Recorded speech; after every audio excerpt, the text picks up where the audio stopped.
Alors on va commencer simplement. On va créer un bloc texte sur toute la zone à l'intérieur des marges. Donc pour ça, avec l'outil texte, vous allez commencer à dessiner dans le coin supérieur gauche de la marge, là, donc les lignes roses, et terminer dans le coin inférieur droit. Voilà. Donc si vous réactivez la flèche noire, vous allez voir le bloc.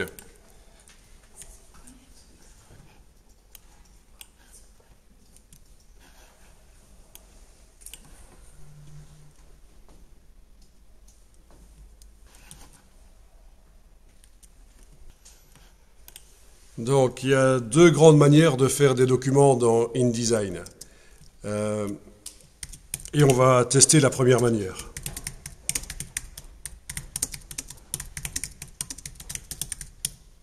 De faire des documents dans InDesign.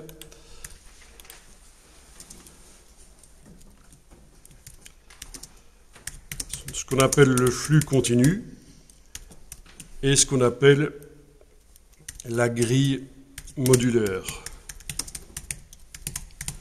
Donc, le flux continu, c'est adapté quand on doit faire des longs documents, comme des rapports de stage,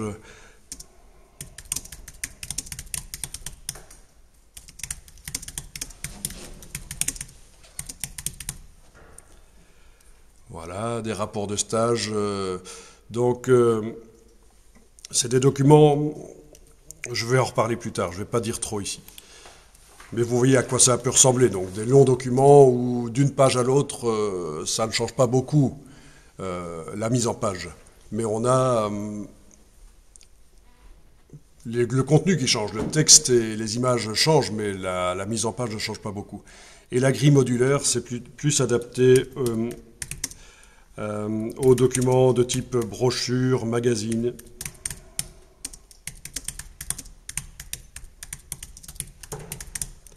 Voilà, donc pour l'instant, on est en train de voir rapidement comment on fait un document en flux continu.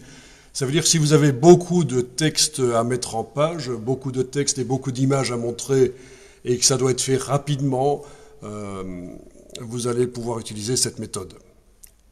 C'est pas ce qui donne le résultat le plus agréable, ça ne ressemble pas vraiment à un magazine à la fin, mais ça peut être utile. Et en plus, ça va nous permettre d'apprendre plein de choses. Donc ce qu'on va apprendre ici dans ce type de document sera réutilisé dans l'autre type de document, le document de type grille modulaire pour les magazines. Mais là, on commence avec le type de document flux continu pour les rapports de stage, des choses comme ça. Ok, donc on va aller chercher du vrai texte éventuellement sur le web. Si vous avez l'occasion, on va aller voir dans Wikipédia.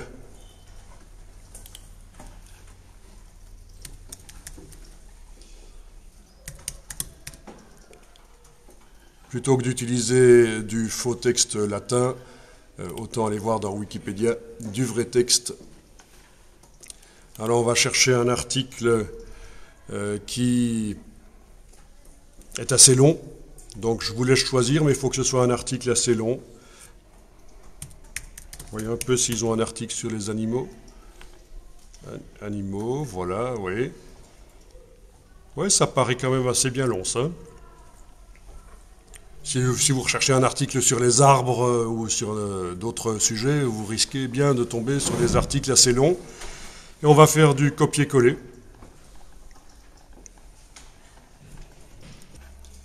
Bon, ben, sélectionnez les premiers paragraphes.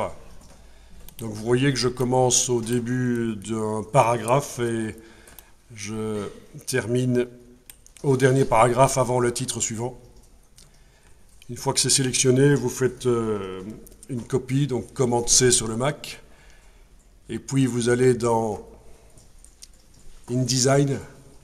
Pour passer rapidement au logiciel, c'est raccourci commande tabulation, commande tab. Vous voyez la touche tabulation, pas de problème. Donc commande tab permet sur le Mac de passer commande. Donc commande ici, avec la touche Tab, pendant que la touche commande est enfoncée, ça permet de passer d'une application à l'autre.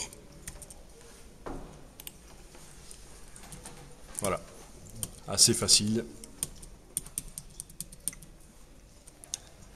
Alors, vous avez le curseur texte qui doit être visible dans le bloc. Donc, avec l'outil texte, vous devez cliquer et le curseur est visible, ça clignote. Et vous collez.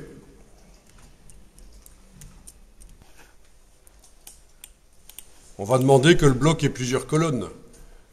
Donc, le bloc, il est sélectionné avec la flèche noire. Vous faites le raccourci commande B. Ça correspond à objet, option de bloc de texte. On l'a utilisé la fois passée. Et ça, on l'a déjà fait la fois passée aussi. On va demander d'avoir 3 colonnes. La fois passée, c'était 2, mais ici, ça va être 3. Et alors, vous réglez la gouttière pour que les espaces entre les colonnes soient quand même plus importants. Donc 3 colonnes, gouttière 8 mm. OK.